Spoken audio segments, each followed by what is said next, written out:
BRS పార్టీకి ఆ party senior నాయకులు పిఎల్ శ్రీనివాస్ రాజీనామా చేశారు. తన రాజీనామాపై క్లారిటీ ఇచ్చిన అనంతరం పార్టీని దేవుడు కూడా రక్షించలేడు అంటూ మండిపడ్డారు.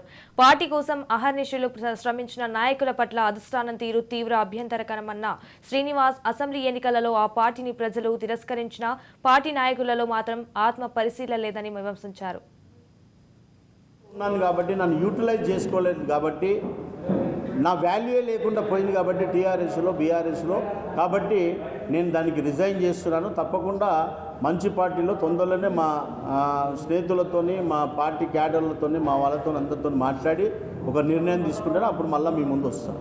మొన్న ఎన్నికల్లో కౌన్సిల్ ఎలక్షన్లో మీ బాగా తెలుసు, నన్ను నామినేషన్ ఏమని చేయడం ఫోన్ చేయడం జరిగింది. సీఎం గారికి అన్ని రెడీ చేసుకున్న తర్వాత చెప్తే బాగుండదు, మళ్ళీ కొద్దిసేపటికి వాణిజ్యాన్ని తీసుకురావడం జరిగింది. సంతోషం. ఒక మహిళ స్వర్గీయ ప్రధానమంత్రి గారి కూతురు నాకు సంతోషంగా ఉంటే కేసీఆర్ నన్ను పిలవడము, వాణిజ్యాన్ని చెప్పడము, తప్పకుండా శ్రీనివాస్ గెలిపిస్తారు. అతనే మెంబర్షిప్ చేశారు గ్రాడ్యుయేట్ కాన్స్టిట్యూన్సీలో, అతనికి బాగా అనుభవం ఉంది, అతను గెలిపిస్తారని చెప్పి నాతోనేమో ఎన్నోసార్లు పిలవడం జరిగింది. నీకు ఎమ్మెల్సీ ఇస్తాను, ఎంపీ ఇస్తాను, చైర్మన్ ఇస్తాను, అవన్నీ నేను ఆశపడి, కానీ ఒక చిన్న పదవి కూడా స్పోర్ట్స్ మ్యాన్.